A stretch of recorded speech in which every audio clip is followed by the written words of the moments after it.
राज्यसभा के लिए नॉमिनेशन की तारीख तय हो गई। इलेक्शन कमीशन ने शेड्यूल जारी कर दिया और हम हिमाचल से बाहर थे। कहा कि नॉमिनेशन के लिए सबको पहुंचना है और हम रात को शिमला पहुंचे, देर रात। और सरकार उस वक्त कांग्रेस पार्टी की बनी थी। उस वक्त वीरभद्र सिंह जी मुख्यमंत्री बने थे, कशमकश चल रही थी। और नॉमिनेशन से करने से पहले शाम को जब रात को हम देर रात पहुंचे तो हम जो पीडब्ल्यू रेस्ट हाउस, आजकल उसको तोड़ दिया गया है, उस रेस्ट हाउस में वहां पर ठहरे थे और मनसाराम जी और मैं एक ही कमरे में ठहरे थे। और यह भी बड़ी दिलचस्प बात कि भाई उस कमरे में कोई नहीं ठहरा तो बाहर से उसमें ताला लगा दिया गया था। हमारे साथियों ने कहा कि हम बाहर से ताला लगाएंगे, ये सच्चाई है उस वक्त की, क्योंकि वो लड़ाई इस तरह की थी, कुछ और तरह की लड़ाई थी, उसका जिक्र करना उचित नहीं है। लेकिन उसके बावजूद भी कुछ लोगों को मालूम पड़ गया कि मनसाराम जी यहां हैं, हम सब लोग वहां ठहरे हैं। तो रात को कुछ लोगों ने दरवाजा खटखटाने की कोशिश की, लेकिन उसके बावजूद हमने लाइट बंद करके वो सारी रात गुजारी। और सुबह एक और घटना हो गई कि जो गीजर ऑन किया हुआ था उसकी जो पाइप, वो प्लास्टिक की पाइप थी, शायद वो ज्यादा हीट के कारण वो फट गई और बहुत जोर से आवाज आ गई। तो हम दहशत के मारे हमने सोचा क्या हो गया ये।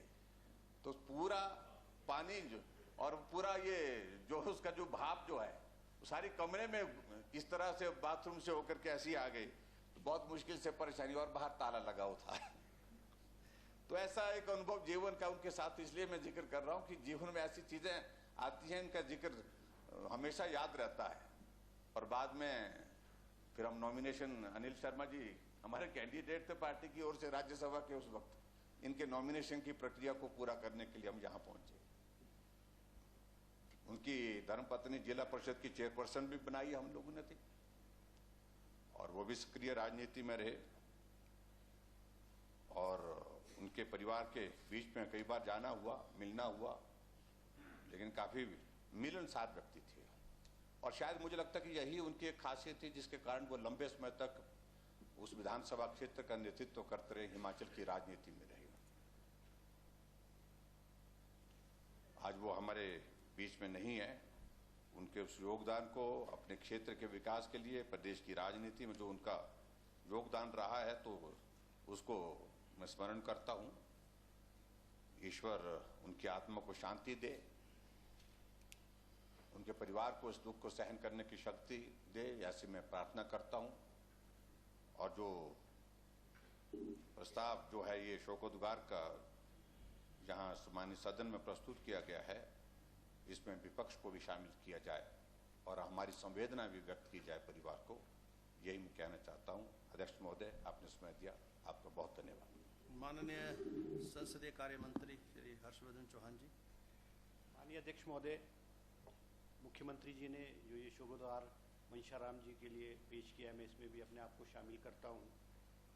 मनसाराम जी परसों से बहुत लंबे अरसे तक विधायक रहे। मेरे तो उनके पारिवारिक संबंध रहे हैं। उनका जो बेटा है, हम क्लास 1 इकट्ठे होते थे और बैनमोर में जब हम रहा करते थे तो हम बैनमोर 7 में मेरे फादर थे और मनसाराम जी बैनमोर 8 में थे। और अनिल शर्मा जी माननीय विधायक जी के पिता पंडित सुखराम जी बैनमोर 5 में रहते। हमारा एक बड़ा पारिवारिक संबंध था।